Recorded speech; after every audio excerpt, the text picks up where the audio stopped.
오늘의 사건 반장입니다. 필리핀 관광지 보홀의 산호초에서 한국인의 이름을 새겨 넣은 낙서가 발견됐습니다. 현지 당국은 해당 장소를 폐쇄했습니다. 세종시의 한 어린이집에서 상한식 재료로 음식을 만들어 원생들의 급식으로 제공했다는 제보가 들어왔습니다. 원장은 급식에 상한식 재료를 사용하지 않았다고 주장했습니다. 뾰로롱 안녕하십니까. 자, JTBC 여자 풋살 국가대표래요. 여자 풋살 대표 백다희 아나운서. 예, 백다희 아나운서. 네. 뭐 박수를 쳐. 아니 뭐 메달 딴 거 아니야? 아니야, 1라운드 탈락. 자, 근데, 아무튼 자, 축구 좋아하죠? 네, 좋아하죠. 자, 축구는 언제부터 봐야 제맛입니까? 후반전부터 봐야 됩니다. 왜 그렇습니까? 4반이 그때 끝나거든요. 부탁드립니다. 무슨 얘기한다? 죄송합니다. 별로 안 웃겨요. 자, 진실 추적자 사건 반장 시작합니다. 어제 새벽 경기도 수원의 한 빌라에서 불이 나서 이 30대 손자가 90대 할머니를 끌어안고 뛰어내려서 탈출했던 일이 있었죠. 이 거동이 불편했던 할머니를 화마에서 구하기 위한 유일한 방법이었습니다. 자, 그런데 떨어질 때 충격으로 할머니는 의식이 희미한 상태였는데 병원으로 옮겨져서 치료를 받던 중에 어젯밤 숨을 거두셨다는군요. 많은 누리꾼들이 이 고인을 애도하는 한편 이 최선을 다한 손자분 혹여나 이 자책하지 않기를 바라고 있습니다. 자, 오늘 출연자 소개해 올리죠. 예, 백다희 아나운서, 양재열 변호사, 박상희 한국열린사이버대 교수, 박지훈 변호사 나오셨네요. 안녕하세요. 안녕하세요. 예. 남편과 사별하고 2년 지났습니다. 우리 손주들 그리고 사반 덕분에 위로받고 있어요 하신 이순련님. 자, 방송 시간 2시간 확대 편성 가자 하신 김동현님. 예. 자, 경남 창원 토월 대동 아파트 삽니다. 새로 이사 오신 분이 내부 수리로 소음 양해 바란다면서 선물을 주셨어요. 이웃복 있나 봐요 하신 김형웅님. 자, 오늘 오전 경남 양산 사송에 있는 동물병원에 차량 돌진하는 사고가 있었어요. 큰 인명피해 없길 바랍니다 하신 이지연님. 자, 오늘 회사 거래처분이 갑자기 톡으로 돈 빌려달래요. 연락도 않는 사이에 무슨 돈? 해킹당한 것 같더라고요. 절대 안 속죠. 나 사반 보는 사람이야 하신 강채남님, 홍지은님, 천규섭님 모두 사랑합니다. 자, 재미는 물론 의리로 함께하는 아세사반 뉴스 750. 예, 대한민국과 전 세계 동포 가족 여러분의 시선을 모아서 출발합니다.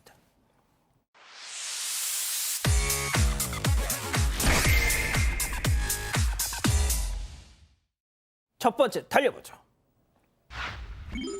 오토바이가 와장창입니다.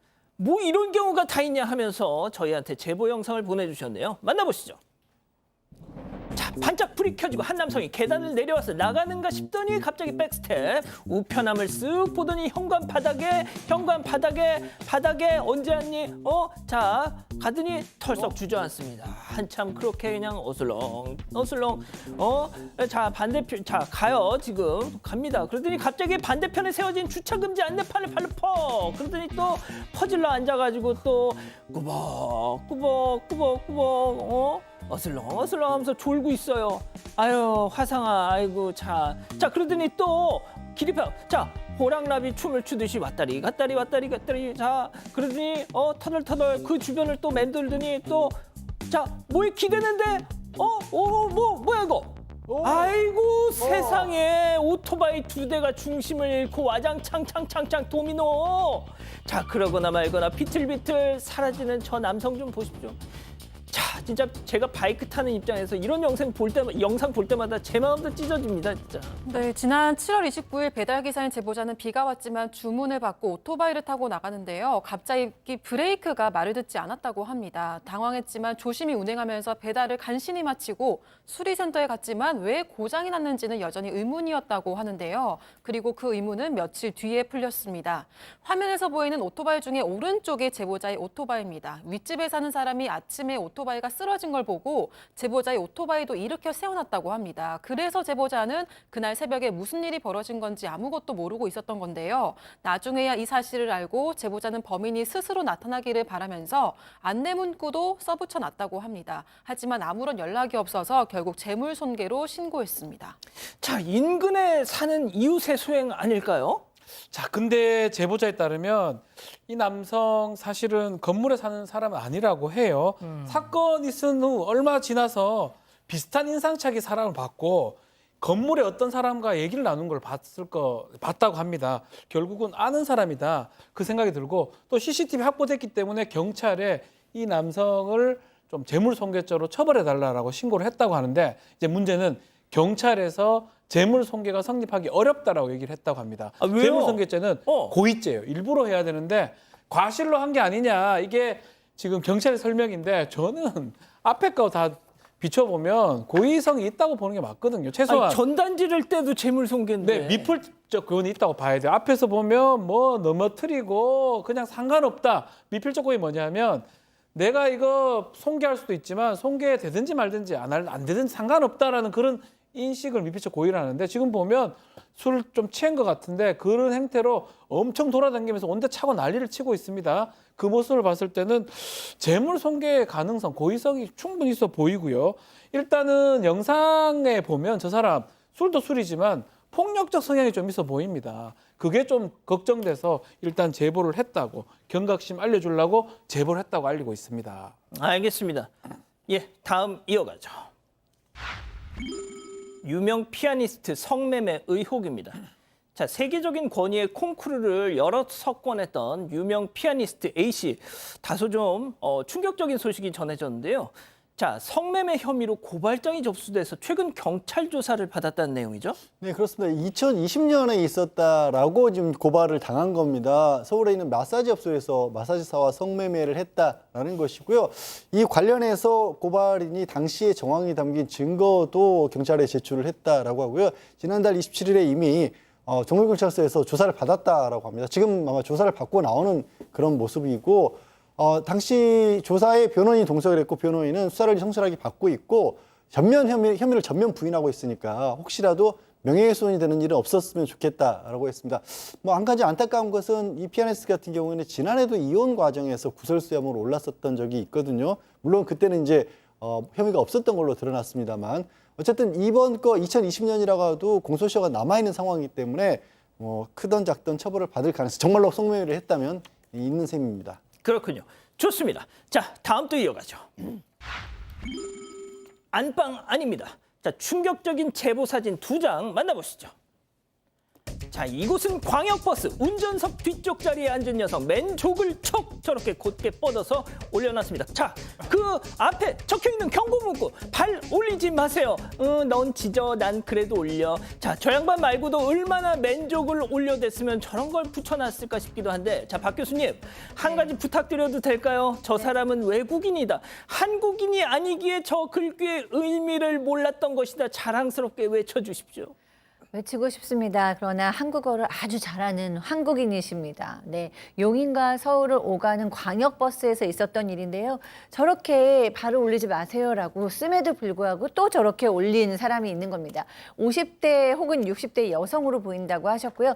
제보하신 분은 본인이 저렇게 행동하는 게 얼마나 다른 사람한테 불쾌감을 주는지 모르나 보다라고 생각하신다고 제보를 하셨습니다. 그렇군요. 자, 그러면 버스에 이어서 이번엔 기차입니다. 사진 만나보시죠. 자, 여긴 KTX 내부입니다. 여성이 좌석 위에 족을 올리고 가로 본능을 아니군요. 아직 안 나왔어요. 자, 아무튼 이제는 아니야. 벌러덩 제대로 누웠습니다. 어머머머머 예, 늘 신랑 은배 씨 진짜 근육질이더라. 예, 요즘 KTX 자, 이렇게 화상 통화를 하고 있습니다. 요즘 KTX에는 침실칸도 있나요? 자, 이거 정말 들어 누웠습니다. 지금 아예 그냥. 자, 양 변호사님, 자 보시면 말이죠. 저 뒤에 앉은 분도 맨족을 지금 올려놓고 있어요. 자, 제발 좀.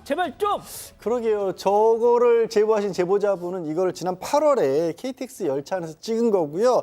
그때 4살짜리 어린딸도 같이 타고 있으셨답니다. 그 굉장히 민망하셨을 거 아니에요. 통로 건너편에 여성분이 앉았는데 저기에 앉아서만 한 게 아니라 뭐가 찌푸대는지 객실 내를 여기저기 옮겨다니면서 통화를 하셨다라고 합니다. 그러더니 급기야 좌석에서 이렇게 스트레칭까지 하는 모습이 찍혔다고 하는데 또 제보자분은 이게 보다 못해서 이 안내원에게 이거 어떻게 좀 해달라고 그렇게 또 얘기 호소도 했는데 그냥 안내 방송으로 자제해달라는 방송만 나오고 그쳤다고 조금 더 적극적으로 뭔가 조치를 취할 수 있는 거 아니냐라고 좀 지적도 했습니다. 그렇군요. 좀 저러지 좀 마세요 좀. 자, 다음 이어갈게요.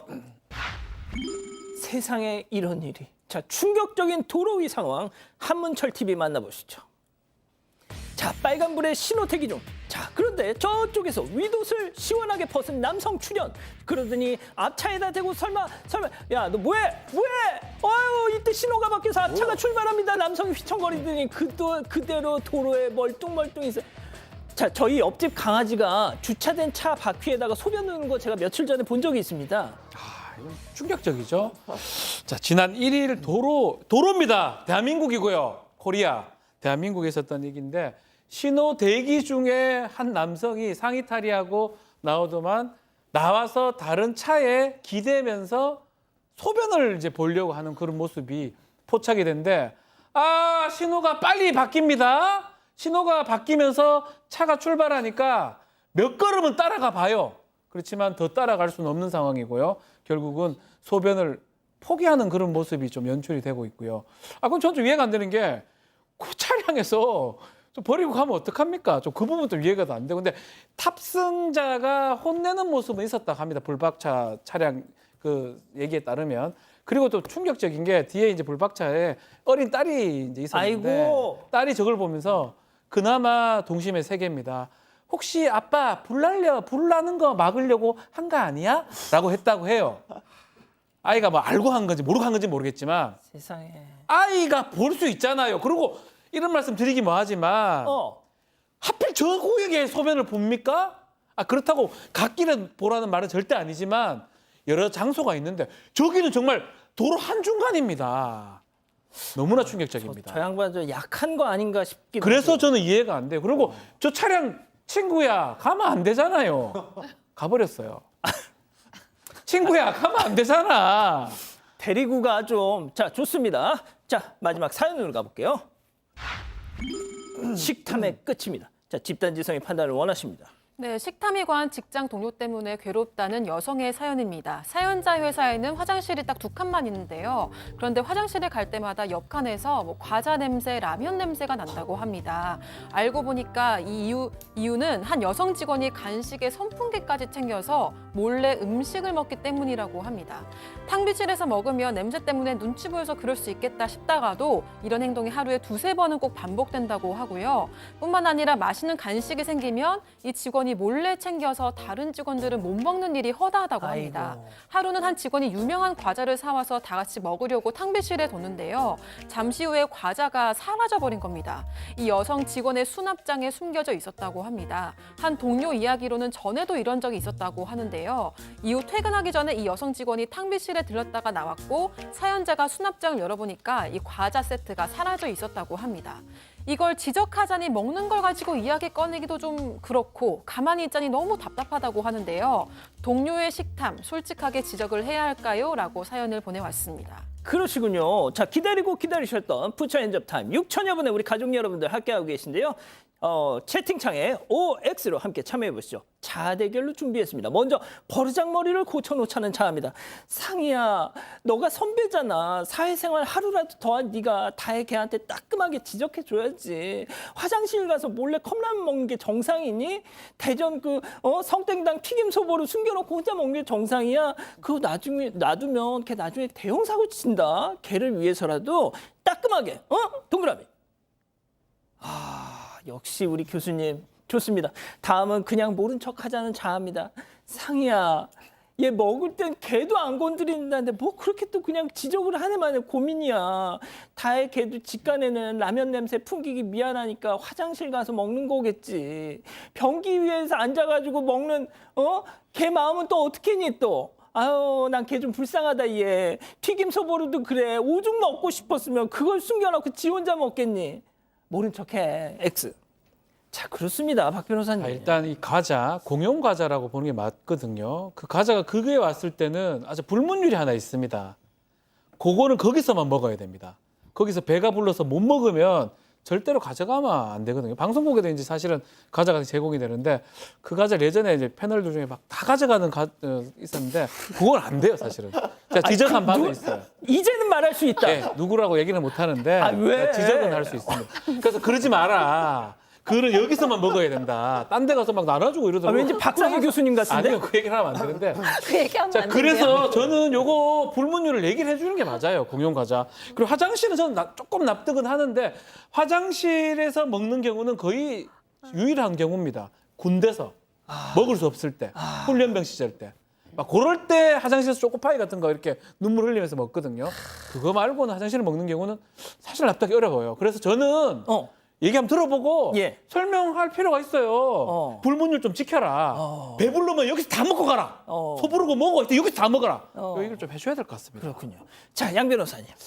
이게 공자 앞에 문자 쓰는 것 같아서 좀 찜찜하긴 합니다만 저는 이분이 정상적인 상태가 아닌 것 같아요. 제가 아는 분들 누구를 떠올려도 아무리 먹고 싶다고 화장실 가서 라면을 먹는다는 건 상상하기가 어려워서 저는 일종의 폭식증, 그러니까 양극성장애나 조현병 같은 게 좀 의심스러운 상황이라고 저는 봅니다. 그래서 박상희 소장님의 도움이 좀 필요하지 않을까. 그래서 알려줘야 될 것 같아요. 이분 그냥 두면 더 심각한 상황이 될 것 같아요. 누가 아무리 배가 고프다고 화장실 가서 라면 먹는 사람 저는 상상이 안 가요. 정상이 아닌 것 같아요. 예. 아니 저는 개인적으로 우리 백다희 아나운서 의견이 정말 궁금한 것이 백다희 아나운서가 우리 사건 반장 팀 그 사무실에 와서 저희 방에 있는 과자를 다 가져가요. 아, 이렇게 짜증나 죽겠어. 모함을 진짜. 하시네요. 이렇게 또. 뭐라고요? 이렇게 또 모함을 하시네요. 네. 아니 뭘 모함이야 내 눈으로 봤는데. 아니, 전혀 아니고요. 예. 제가 생각하기에는 이게 식탐 문제가 아닌 것 같아요. 이게 다 같이 먹으려고 놔둔 거를 혼자 몰래 숨겨둔 거는 식탐 문제가 아닌 것 같아서 조금 뭐 화를 내진 않더라도 조용히 잘 이야기를 해보는 게 어떨까 생각을 했습니다. 예. 자, 박 교수님. 네. 상담해드려. 네. 일단 과자는 제가 찔렸는데 저기 박 그- 변호사님께서 다른 사람이라고 그러니까 얘기하셨어요. 뭐 적어주시던데 누군가요? 아니, 얘기할 수 없고요. 하여튼 과자는 저만 먹어서 지금 패널 중에서는 제가 그렇구나. 굉장히 찔렸었습니다. 그 이분은 제가 봤을 때 섭식 장애예요. 그러니까 그쵸? 네, 네. 섭식 장애예요. 그러니까 섭식 장애라는 것은 거식증, 폭식증을 왔다 갔다 하는데 음식을 완전히 거부했다가 어느 순간이 되면 폭식을 하는데 그 폭식의 증상에서 뭐 이런 식으로 사실 일반인들 중에서 화장실에서 컵라면을 먹는 건 너무 일반적이지 않았잖아요. 그러니까 그 진단에서 통제력이 있느냐를 보는 거예요. 근데 음식에 대한 통제력이 지금 없어요. 화장실에서 먹고 같이 먹어야 되는 거 다 가져가서 훔치고 이렇기 때문에 이분은 섭식장애로 저는 보기 때문에 사실 얘기를 한다고 해도 본인도 굉장히 괴로울 거예요.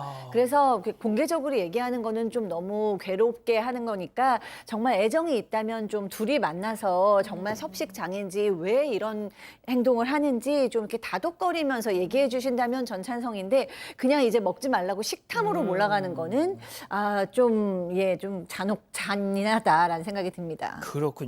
자, 우리 가족 여러분들은요? 네, 축복잉님 맛있는 건 같이 먹고 싶지 않나요? 라고 하셨고요. 구름빵빵님 저건 개인 간식이 아니니까 지적을 해야 된다고 봅니다. 라고 하셨습니다. 332님은 익명으로 편지를 써서 보내세요. 라고 하셨습니다. 아, 그렇군요. 자, 사반 제보 메일과 카톡 제보 채널에서는 많은 사연 제보 기다리고 있습니다.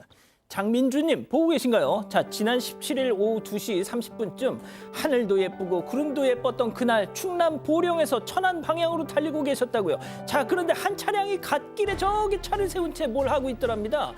무슨 일 있나? 잘 봤더니 쓰레기를 휙! 도로 옆 숲에 쓰레기를 휙!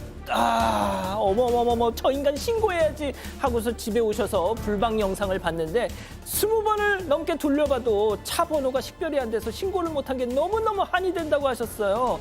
그래서 사반에라도 제보해야겠다고 하셨다는 거죠. 자, 모닝 운전자분 반성하세요라고 말이죠.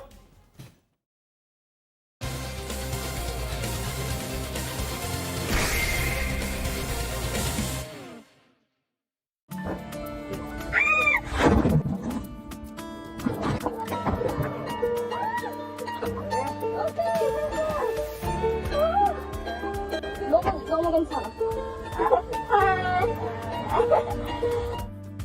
지금 보고 계신 이 바닷속은 필리핀의 휴양지 버진 아일랜드의 바다입니다. 아름다운 에메랄드빛 바다로 최고의 스쿠버 다이빙 장소로 꼽히는데요. 그런데 이 바닷속 산호초에 날카로운 무언가로 이름들이 잔뜩 새겨져 있습니다. 소윤, 김민, 한국 사람의 이름인 걸로 추정되는데요. 필리핀 사람들의 분노를 일으킨 이 사건, 대체 무슨 일이 있었던 걸까요? 아, 진짜 이게 필리핀 보홀섬, 한국인들 아주 유명 관광지죠. 그런데 앞서 보신 것처럼 최근 여기가 발칵 뒤집어, 방금 보신 그것 때문에 말이죠. 네, 그렇습니다. 보홀섬이 버진 아일랜드는 푸른 바다와 흰 모래사장 등 이 뛰어난 자연 경관이 아름다운 걸로 유명한 곳인데요. 필리핀의 대표 휴양지입니다. 그런데 이곳 산호에서 보신 것처럼 관광객들이 낙서를 해놓은 게 발견이 된 겁니다. 낙서를 맨 처음에 발견한 사람은 현지 다이빙 강사라고 하고요. 지난 7월 1일에 산호에 모작이라는 이름이 써진 낙서를 처음 봤고 지난달 30일에 다시 섬을 왔을 때는 김이나 민, 소윤, 톰, 하로 등의 이름이 약 1mm의 두께로 새겨져 있었다고 합니다. 이 확인된 산호초 낙서는 적어도 13개나 됐다고 하는데요. 이 다이버가 사진을 소셜 네트워크에 올리니까 필리핀 환경부와 보홀주 관계자들이 직접 현장을 찾았고 사실인 게 확인이 됐습니다. 낙서가 최근 잇따라서 발견된 걸로 봐서 얼마 되지 않은 걸로 추정되고 있습니다. 자, 톰 하루, 이건 외국인 이름 같고, 킴도 영화배우 킴 베이신저. 그러니까 이것도 일단 제껴두고요. 하지만 소윤, 이거는 빼박이잖아요. 네. 자, 소유는 한국인일 가능성이 너무 높고 그다음에 김민 이런 것도 사실은 너무 가능성이 높죠. 그런데다가 니모라는 거는 한국어로 써 있었대요. 니모. 이러니까 이거는 진짜 한국인이 이런 이 다는 아니지만 분명히 한국인이 있는 거죠. 근데 이게 지금 현지에선 굉장히 심각한 문제래요. 왜냐하면은 이 산호가 동물계로 분리되는데 이 해양 생태계를 보호하는 굉장히 중요한 개체고 이게 또 이렇게 쓸 경우에는 환경법에 위반되는 거라고 합니다. 그래서 주지사까지 나와가지고 지금 이제 기자회견을 한 상태고 일단은 다 폐쇄가 돼서 더 이상 이제 여기서 스노클링을 하거나 관광을 할 수는 없는 상태라고 합니다. 자, 필리핀 그 정말 천혜의 자연 환경 이게 정말 관광으로 먹고 사는 나라다 보니까 현지 정부 국민들 모두 분노하고 있대요. 심지어 보홀 주지사 직접 나와서 강경 대응을 예고했다고 합니다. 체크포인트 짚어보죠. 범인 박제. 자, 일단 한 유튜버가 SNS에 올린 영상부터 보고 가시죠. Under the sea, under the sea. 저기 인어공주인가? Under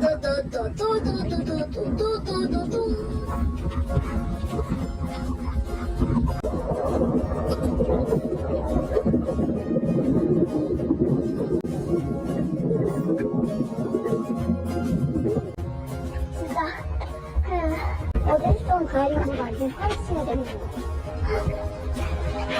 물고기 더 가까이서 볼 수 있고 힘도 잘 나오고 너무나 자, 지금 보신 영상을 현지 주지사가 직접 자기 SNS에 공유를 하고 현상금을 걸었답니다. 저거를 지금 자연 파괴를 하고 있는 모습을 찍어서 유튜브에 자랑이라고 올린 거잖아요. 그러니까 이 유튜버가 자기 이름을 가이드가 그 자신의 이름을 찍어 새기는 걸 보고 열심히 내 이름 써주셨어요 하면서 자랑을 한 거예요. 엄지손가락 척해 올리면서. 그러면 아까 조금 전에 보셨던 김민, 소윤 이거 한 산호초에 있었잖아요. 그거 말고 다른 데 어딘가 적혀 있네요. 저기 있는 게 명백해 보이고요. 그래서 이제 주지사가 보다 못해서 이거 제보해 주시는 분에게 보상금을 주겠다고 해서 현상금까지 내걸었다라고 합니다. 이 해당 가이드, 유튜버 이런 사람들인데 지금 5만 필리핀 페소를 이 현상금으로 걸었거든요. 필리핀에서 보통 일당이라고 하죠. 500에서 600 페소 정도라고 받는다고 치면 굉장히 큰 금액을 좀 현상금으로 건 겁니다. 그만큼 상황이 심각하다고 보고 있고 국제망신이에요, 이건. 그러니까요. 자, 저도 박 변호사님 오늘 이걸 준비하면서 알게 됐는데 산호가 동물이랍니다. 동물. 그러니까 그래가지고 이렇게 낙서를 하는 거는 진짜 생물 몸에다 낙서를 하는 거랑 같다. 이거 그래서 이렇게 막 분노한다는 거예요. 산호가 이제 생물인 거는 맞는데 동물인 건 저도 지금 처음 동물로 알았는데 분류가 된답니다. 일단은 저는 좀 조심스럽게 부끄러운 얘기지만 다 한국 사람 같아요. 이제 쓴거 보이 막 한국 그 느낌 확 나거든요. 대문자, 모작 요것도 하여튼 그렇습니다. 그런 느낌이 많이 들어가지고 좀 부끄러운데 실제로 지금 제보자 말씀은 이렇습니다. 여러 지역에 본인이 다이빙을 해봤는데 산호초 이름 새기는 거 처음 봤다고 하면서 정말 붕괴하고 있다 이런 얘기도 하고 있고요. 이 사건도 논란이 되고 있지만 이전에도 반복이 됐던 적이 있습니다. 2016년에 태국에 산호초 공원에 가서 이름 좀 말씀드릴게요. 예. 죄송하지만 어. 박영숙 씨. 죄송해요. 못 썼으니까요. 그리고 만리장성에서 이름 한글 이름이 나옵니다. 그래서 그런 것 때문에 어글리 코리안 아니냐라고 얘기한 적도 있고 제 아는 외국인이 그 얘기를 하더라고요. 아, 구씨 욕을 막 해요. 근데 우리나라 구씨가 많잖아요. 마찬가지로 구씨가 이런 걸 썼나가 K-O-O-O 이래 썼다 그런 얘기 좀 기억이 나거든요. 그 사람들은 이제 사실은 성씨가 좀 다양하기 때문에 구씨 참 나쁘라고 생각하는데 구씨는 많아요. 많은데 그만큼 추한 모습을 외국에 가서 보여서는 안 된다 생각이 듭니다. 예. 그렇습니다. 아, 스노클링 이 수칙에 보면은 수중생물 손대지 말라고 이렇게 하는데 어떻게 가장 기본적인 저런 걸 어겼는지.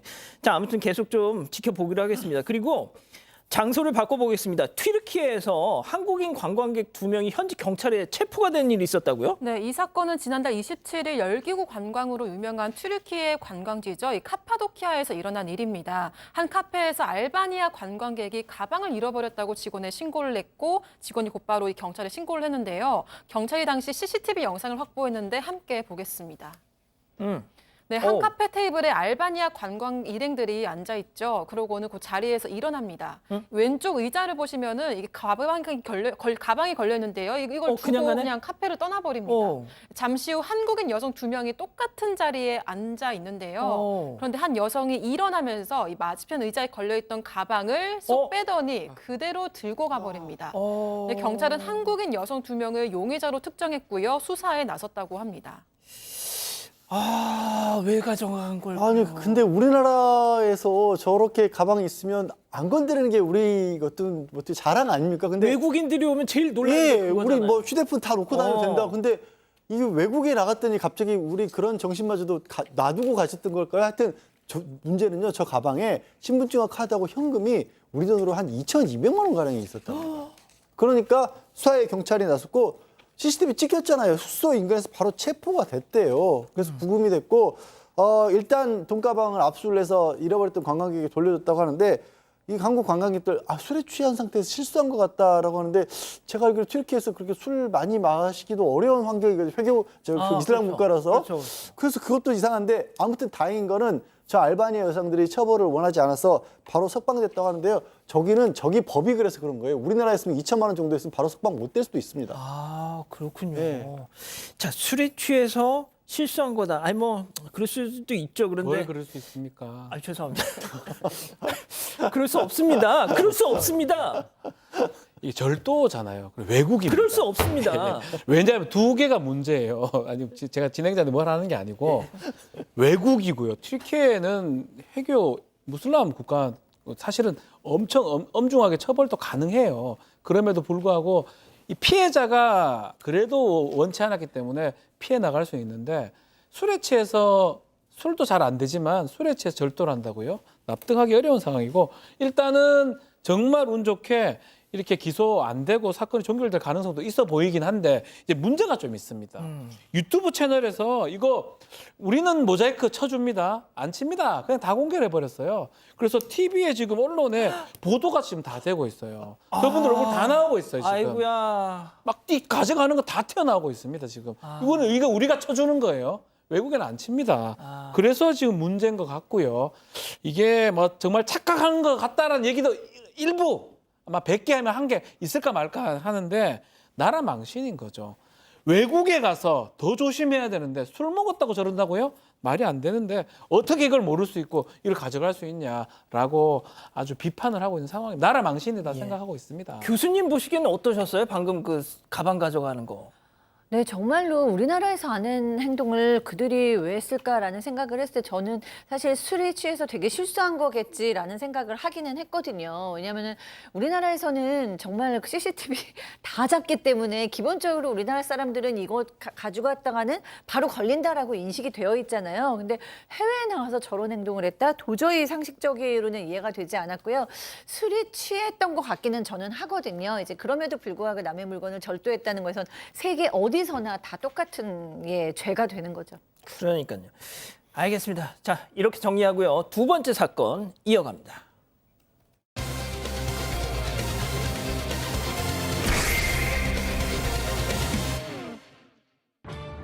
세종시의 한 어린이집에서 상한 식재료로 음식을 만들어 원생들의 급식으로 제공했다는 제보가 들어왔습니다. 원장은 급식에 상한 식재료를 사용하지 않았다고 주장했습니다. 무슨 일이 있었던 건지 알아봅니다. 자, 제보 사건입니다. 어린이집 다니는 자녀를 두신 사방 가족분들께서는 좀 집중해서 보셨으면 좋겠습니다. 네, 세종시 한 어린이집에 아이들을 보내고 있는 학부모들이 제보를 한 내용입니다. 이 어린이집은 지난 3월에 개원을 했는데요. 학부모들 주장에 따르면 원생 수가 40명 정도로 감소하면서 집단 급식소에서 일반 급식소로 바뀌게 됐다고 합니다. 그 이후로는 원장이 직접 식재료를 관리해왔다고 하는데요. 그런데 8월 중순쯤에 이 어린이집 선생님이 원장이 상한 식재료를 조리사에게 주고 원생들 급식으로 제공을 한다, 이런 이야기를 했다고 합니다. 그 이야기를 듣고 충격을 받았는데 알고 보니까 조리사가 선생님에게 해당 사실을 털어놓으면서 도움을 요청했고 선생님이 학부모들에게 이 이야기를 전하게 됐던 겁니다.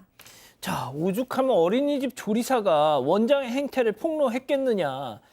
자, 이게 그러니까 그런 걸 쓰라고 지시했고 그때마다 양심의 가책을 조리사분이 느꼈다는 거죠. 한 번은 이런 일도 있었다는 겁니다. 체크포인트 짚어보죠. 2주 된 멜론. 자, 어린이집 원장 그리고 조리사 대화 상황 직접 들어보시죠. 생일상에 놓으려고요. 메론. 메론이요? 메론은 생일상에 제가 쓸게요. 아, 원장님 저거 너무 오래돼갖고 안 되는데? 아, 괜찮아. 그냥 뭐 또 과일을 다음 주에 또 뭐 이것저것 하려고 하니까 그래서 메론이 그냥 원장님 저게 2주 넘은 건데? 그냥 놔두죠 뭐. 아, 교수님. 저 네. 진짜 이 아삭한 복숭아 일주일 놔두니까 야채 칸에 넣어놨는데도 완전 확 갔어요, 그냥. 그러니까요. 그런데다가 이거 먹는 사람이 어른들 같으면 뭔가 상했다, 뭐 이상하다 이렇게 얘기할 수가 있는데 애기들이잖아요. 어린이집이면 애기들은 그냥 주면 먹는 거지. 이거 상했어요. 뭐 맛이 이상해요. 이런 표현 잘 못하잖아요. 그러다 애들 탈날 수도 있으니까 이건 정말 학부모님들 너무 속상했을 법한 얘기고요. 이 조리사가 멜론을 딱 만져보니까 과일 안쪽이 움푹 들어갈 정도로 다 상했다는 거예요. 그런데 이제 그냥 두자라고 했어요. 근데 이제 뭐 그 조리사가 이렇게 얘기를 했기 때문에 생일상에 쓰지는 않았다고 합니다. 근데 이 멜론 외에도 수박이나 참외 같은 것들을 이제 싸다고 해서 한꺼번에 많이 사둔대요. 그러면 이제 다 이제 저렇게 물르거나 상하거나 그러잖아요. 그러면 또 이제 원장은 이거 사용하자고 그러고 이 조리사는 이거 이제 양심의 가책을 느끼니까 사용할 수 없다고 그러고. 그런데 예를 들어서 원장이 이렇게 얘기를 했대요. 그래서 뭐 안 싱싱한 게 있었어요? 라고 얘기를 했는데 그때 참외도 너무 다 움푹 들어가서 상한 거를 선생님들 간식으로 냈잖아요. 뭐 이런 식으로 얘기를 해서 이제 이 원장은 이 상한 과일들을 쓰는 것에 주저함이 없었던 것으로 보입니다. 자, 과일은 그렇다 치고 또 학부모님들 주장에 따른 말이죠. 급식으로 제공된 그 식재료도 만만치 않았다. 그러니까 왜 그런지 모르겠는데 식재료를 어린이집의 급식소로 배달을 시켜야 될 거 아니에요. 그게 아니라 자신의 집으로 배달을 시켰다가 필요한 만큼 자기가 생각할 때 필요한 만큼 가지고 온답니다. 그러다 보니까 때로는 뭔가 집에서 쓰던 걸 그대로 남겨가지고 가져온 그런 경우가 아니, 어린이집에서 쓸 식재료를 자기 집으로 갖고 갔다가 예, 집으로 배달을 받았다가 필요하다고 생각하는 만큼을 바로 가져온다는 거예요.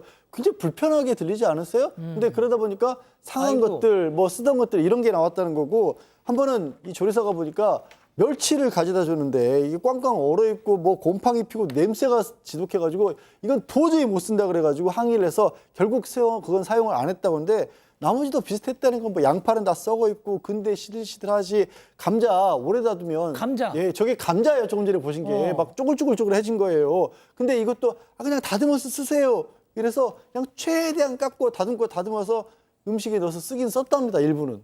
박 변호사님 저거 예. 용납이 됩니까? 음식은 정말 신경을 써야 되는 거거든요. 너무나 무책임해 보이는데 또 몇 가지 얘기가 있습니다. 선생님들의 주장이긴 한데요.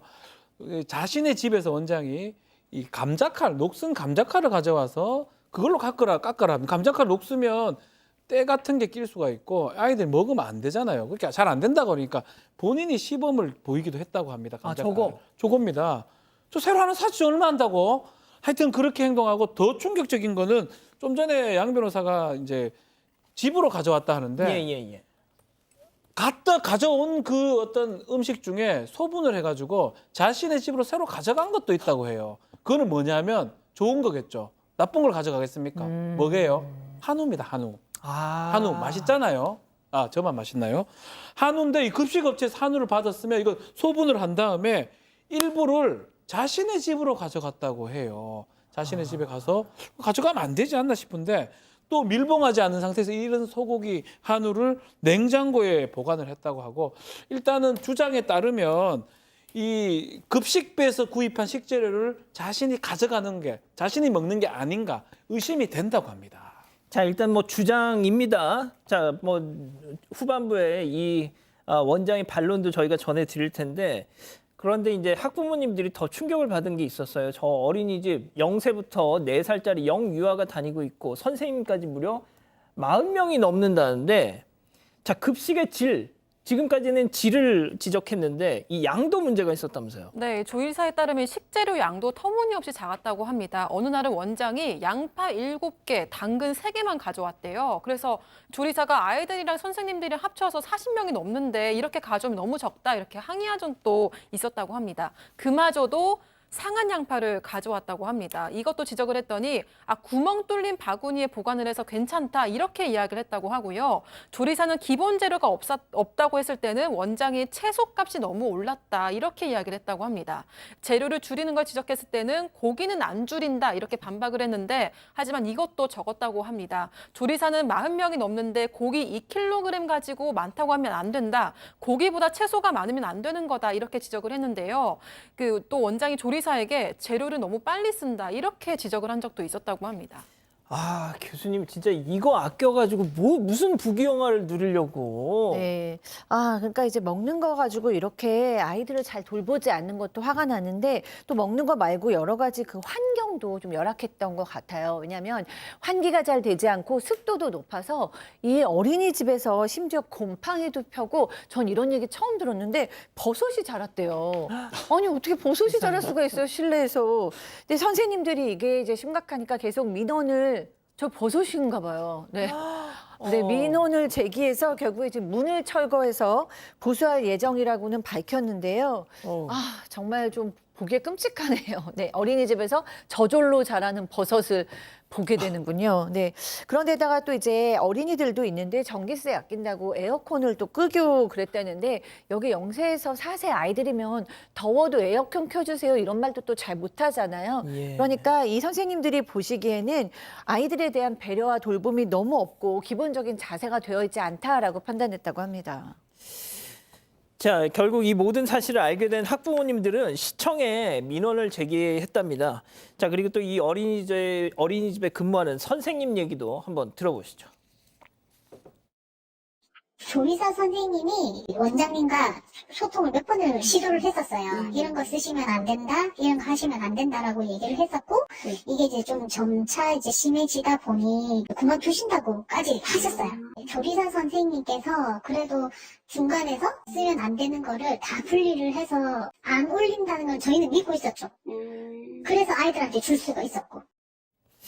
자, 결국 이제 양 변호사님 조리사 선생님이 양심 선언을 한 거잖아요. 그러니까 학부모들하고 선생님들에 따르면 조리사분이 중간에서 싸웠던 거예요. 그러니까 안 좋은 음식들은 최대한 난 못 쓴다. 그리고 제대로 다듬기도 하고요. 심지어는요, 양이 부족해서 원장이 식재료를 줄이는 바람에 그거를 조리사분이 자비로 구매해서 음식량을 늘린 적까지 있다라는 거예요. 이게 아이고야. 있을 수 있는 일인가요? 하여튼 그런 식으로 이어오다가 혼자서 이렇게 원장하고 싸웠던 것이 정말 힘들었을 텐데도 이렇게 아이들을 위해서 싸워주고 또 양심 고백까지 해줘서 감사한 마음이라고 하는데 이 조리사분이 게다가 다치기까지 하셔서 이제 출근도 못하고 있고 임시로 다른 조리사분이 급식을 만들고 있다고 하는데 이거 빨리 좀 어떻게 개선을 해야죠. 야, 진짜 박 변호사님. 예. 버섯은 충격입니다. 버섯 자라는 건 전 처음 봤고요. 뭐 만장굴입니까 저기가?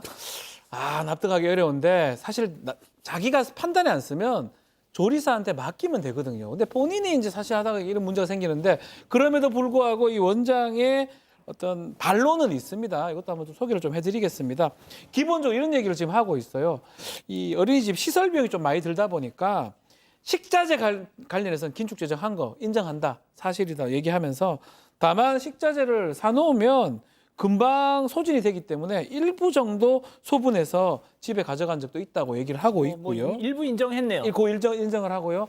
냉장고가 공간이 아주 적답니다. 대량으로 구매하니까 꽉 차서 간혹 뭐 시들거나 있지만 상태가 뭐 너무 안 좋은 거는 본인이 쓰지 않았다. 그렇지만 버섯 그 부분에서는 얘기를 하고 있지 않는 상황입니다.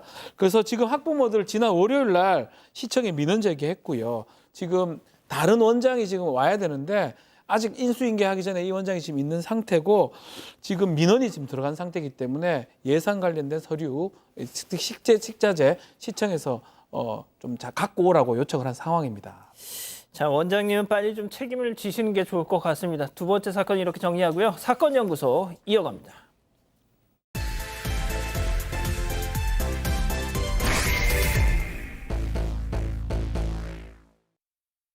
한 여성이 전화를 하면서 아파트를 돌아다닙니다.